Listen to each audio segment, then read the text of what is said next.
Hey, good evening. Coach, as a Hall of Fame point guard yourself, what do you appreciate the most about the way Chris Paul leads his Suns team? He does so many things for his team, and I think his his IQ, his competitive spirit, and toughness. Those are they don't necessarily make SportsCenter, but those are like the tenets of a great point guard. And where you can add in the playmaking and shot making and all that stuff, but like just the IQ, toughness, and competitive spirit, I think is really the foundation of his greatness. For you as a coach, how much do you enjoy games like this? Both teams extremely hot, high profile matchup. How much do you enjoy nights like this? Yeah, this is great. This is these are the exciting regular season games. We hope we get up for all games, but clearly there's a little more in the building tonight with them obviously playing lights out and us trying to find ourselves and figuring out ways to win games recently. And, it's a great measure for us to see where we're at and to compete against a team that's outstanding. Steve, it's like this before, both in that same 06-07 season. What goes into a team getting hot and staying hot out basically for a month at a time?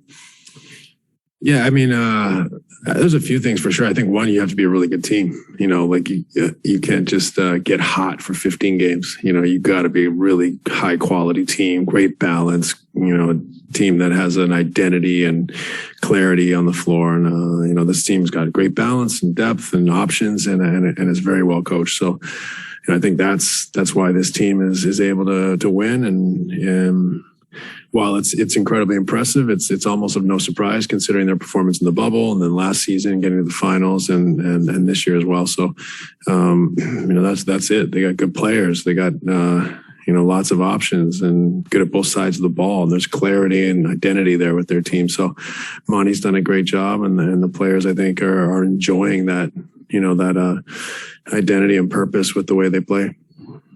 Coach, all that said, they are in the second game of a back-to-back. Is that something that you can take advantage of? Maybe they might have some dead legs after playing last night. That's just something that we look at, but really we don't know. I remember really enjoying second game of back-to-back. So it just depends. Some nights it catches up with you. Some nights you play better on the second night than you do the first. So I think it's fool's gold to say that we have a big advantage. These guys, as all guys in the NBA, they know what it's like to play on a back-to-back. They know what it takes to win. And, I don't think a team with the competitive spirit of the Suns that's been so successful is going to, take their foot off the gas or feel heavy leg tonight. They'll find a way to combat that.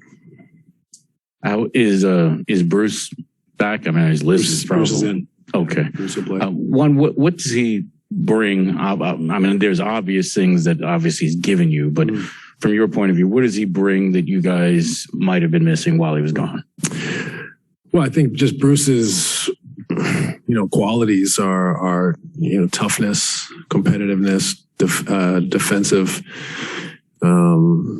ability to guard multiple positions. Plays much bigger than his size. Offensively, I think he plays with pace. He's a roller for us. So we don't have a ton of rollers, and for a 6'3", 6'4" guy, he rolls extremely well. But for me, Bruce is just a physical, competitive, tough basketball player, and that's why he's able to play in the league, and that's why he's in our rotation and an important player for us. Steve, I know offensively everything was always going to be harder without Kyrie this season, and it's looked harder as well. But all of a sudden you look at the numbers and the offensive rating is getting up there. The turnovers are dropping. The field goal percentage is way up. The 3-point percentage. What about the offense specifically are you guys starting to find that you feel like is something you can duplicate and continue to grow on to, make this team as good as it can be on that end without Kyrie? I think time together, one, to analyze who we are, what this group is capable of together, what's the pathway for this group to be efficient and effective offensively. I think the nuts and bolts of that are just playing earlier, getting organized, getting the ball down the floor, getting into actions quicker, getting to the second side quicker, different things that can help us, with this current roster, not play against a locked defense and make things difficult. If we can alleviate as many of those possessions as possible, slow, walking it up, playing against the set defense, not having the movement or quick decisions that we preach every day. I think, that's when we really struggle. I think we've seen the players really adapt to that challenge from us as coaches, and we're seeing some growth. But I think it's really early, and it's something that we have to, I think, really adhere to for a long time for us to really feel, certainty with our offense.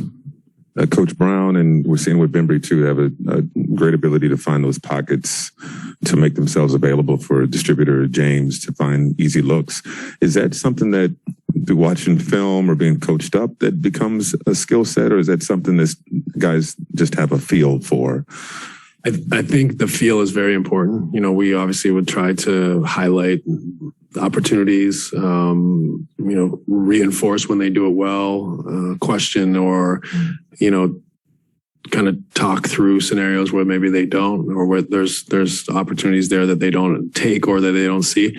But I really think a lot of it is the player, his skill set, the way their mind works, their mentality. So those two guys are very good cutters, very good guys at finding pockets of space, and not becoming, what's the word I'm looking for? Not deterring from our offensive efficiency, but even without being elite or historically great shooters, they're able to impact the offense in a positive way, which allows us to have them on the floor for defense. So both are similar in that respect, that they're intelligent and hungry to make an impact without necessarily hunting shots. So it's important.